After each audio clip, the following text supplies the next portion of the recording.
Untuk selanjutnya kita akan melihat lebih jauh gitu ya tentang reaksi polimerisasi, yaitu yang pertama tentang step polymerization ya. Oke, step polymerization ini biasanya tidak membutuhkan suatu gugus fungsi gitu ya, gugus fungsi functional group gitu ya, gugus fungsi functional group yang reaktif gitu ya pada setiap ujung dari monomer gitu ya, yang bisa bereaksi dengan functional group atau gugus fungsi lain dari monomer yang lain gitu ya. Jadi contohnya kalau misalkan kita punya monomer NH2, CH2, 5COOH gitu ya, kita memiliki reaktif functional group gitu ya, di sini karboksilat ya, yang bisa menjadi inisiator gitu ya, sehingga ini membentuk gitu ya suatu oligomer gitu ya. Di sini kita bisa punya oligomer, dan di sini dengan melepaskan H2O gitu ya, dengan melepaskan H2O nanti kita akan dapatkan suatu unit oligomer yang baru gitu ya. Jadi ini hasil dari reaksi gugus fungsi gitu ya, yang ada di monomer tersebut gitu ya. Dan di sini berbagai jenis gitu ya step polymerization gitu ya. Ini dimer, jadi contohnya dimer ini terbentuk dari dua jenis monomer gitu ya. Jadi dua jenis monomer bergabung dan ini menjadi polimer yang baru gitu ya. Trimer itu membutuhkan 3 monomer, tetramer 4, pentamer 5 dan seterusnya gitu ya. Dan dari sini kita bisa dapatkan secara overall gitu ya, step polymerization ini gitu ya, dari ARB ini akan menjadi ARNB ditambah N-1 AB, dan ini yang reaksi samping produk sampingnya itu yang N-1 AB-nya.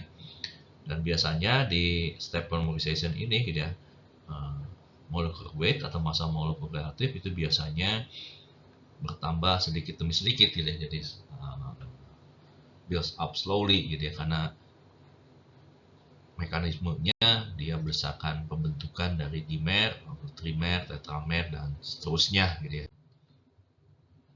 Dan functional groups dari A dan B ini juga bisa berasal dari different monomer ya, jadi dari dua monomer yang berbeda itu bisa menyumbangkan gugus functional group AB yang bisa menginisiasi reaksi polimerisasi ya, seperti contoh yang di bawah ini. Dan ini kita bisa menghitung fraksi dari functional group, jadi kita bisa mengukur progres dari reaksi polimerisasi dengan parameter P yang merupakan fraksi dari functional group AB yang telah bereaksi. Jadi ini P ya, P sama dengan M0 kurang M dibagi M0, yaitu fraksi dari functional group dari A atau B yang telah bereaksi. Dan M ini merupakan konsentrasi dari gugus fungsi A dan B yang bereaksi ya, dan ini dalam satuannya tentunya konsentrasinya molar ya, atau mol per liter atau mol per desimeter kubik. Ini kita tinjau satu contoh reaksi step polymerization ya, polyester reaction di mana asam sulfat dan sulfuric acid bertindak sebagai katalis dalam suatu batch reactor. Ini reaksi sederhana ya, dengan kinetika minus dA per dt sama dengan K dikalikan dengan konsentrasi A kali B. Untuk kasus equal molar fit untuk umpan molar yang sama, kita dapatkan konsentrasi A sama dengan B sama dengan M ya. Jadi kita akan dapatkan di sini reaksi elementer order 2 ya, dm per dt sama dengan minus km kuadrat. Ini kita bisa langsung integrasi dengan persamaan, yaitu M sama dengan M0 dibagi 1 plus M0 kali K kali T. K-nya tetapan laju reaksi, T-nya waktu ya. Nah, kita bisa substitusi ya tadi. Nah, parameter P tadi jadi 1 dibagi 1 minus P sama dengan M0 KT ditambah 1. Dan kita juga selanjutnya kita bisa mendefinisikan tentang number average degree of polymerization ya. Ini merupakan angka rata-rata ya per unit per rantai polimer. Jadi kita bisa definisikan Xn bar sama dengan 1 dibagi 1 minus P, dan kita bisa menghitung ya the number average molecular weight sebagai berikut ya, Mn sama dengan Xn kali Ms ditambah MEG. Biasanya ini kita bisa abaikan ya suku yang EG ini yang tadi produk samping tadi. Jadi kita bisa dapatkan Mn bar sama dengan Xn kalikan Ms. Dan kita juga bisa menentukan selanjutnya konsentrasi dari polimer yang terbentuk gitu ya.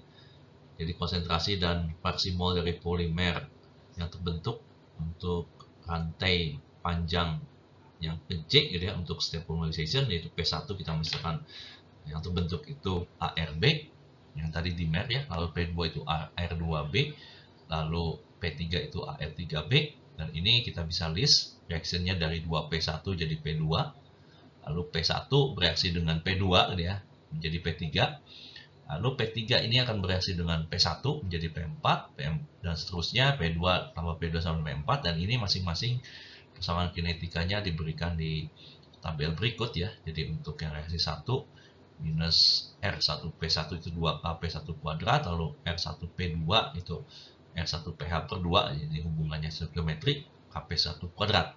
Lalu untuk yang reaksi kedua yaitu P1 plus P2 jadi P3, itu kita gunakan reaksi kinetika elementer 2K P1P2, lalu untuk reaksi 3 R3P1, R3P3 sama dengan R3P4 sama 2K P1P3.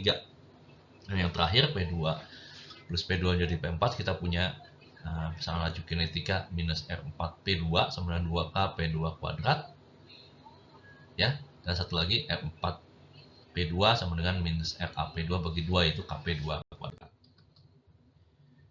Net reaction-nya untuk P1, P2, P3 sebagai berikut ya. Jadi R1-nya sama dengan Rp1 sama dengan minus 2K P1 kuadrat kurang 2K P1P2 kurang 2K P1P3. Lalu R2-nya sama dengan Kp1 kuadrat kurang 2K P1P2 kurang 2K P2 kuadrat. Dan yang terakhir R3 2K P1P2 2K dikurangi 2K P1P3 kurang 2K P2P3. Jadi kita dapatkan net rate formation-nya sebagai berikut ya. Rp1 sama dengan minus 2Kp1 sigma dari I91 hingga PJ. PJ merupakan konsentrasi total dari functional group baik A maupun B gitu ya. Dan ini sigma PJ sama dengan M merupakan konsentrasi dari functional polymer yang tidak bereaksi yaitu Rp1 sama 2Kp1 kali M. Nah, kita lihat net rate dari formation dari komponen J, jadi Rj sama dengan sigma PJ PJ sama I kurang 2K PJM. Nah, sedangkan kalau bisa kita tinjau untuk reaksi tersebut jika dilangsungkan pada reaktor batch yaitu dP1 per dt sama dengan 2Kp1M sama dengan minus 2Kp1. M-nya kita ganti yang tadi reaksi order 2 tadi ya, M0 dibagi 1 plus M0 KT. Dapatkan P1-nya sama dengan M0, 1 dibagi 1 plus M0 KT kuadrat. Dan ini kalau untuk mole balance dari P2 yaitu 2P2 per dt sama dengan R2 sama dengan Kp1 kuadrat kurang 2 Kp2M sama dengan Km mol kuadrat dikalikan 1 plus M0 KT dipangkat 4 gitu ya, minus 2M0 K dikalikan 1 dibagi 1 M0 1 plus M0 KT dikalikan P2. Jadi kita dapatkan persamaan akhir untuk P2 sebagai berikut ya. Ya, dan secara umum untuk PJ ya, PJ sama dengan M0 dikalikan 1 dibagi 1 plus M0 KT kuadrat dikalikan dengan M0 KT dibagi 1 plus M0 KT dipangkatkan J-1. Kita dapatkan PJ sama dengan M0 dikalikan 1 minus P kuadrat PJ P pangkat J-1. Jadi untuk mole fraction untuk polimer dengan panjang rantai polimer J yaitu sebagai berikut ya, YJ sama dengan 1 kurang P dikalikan P pangkat J-1.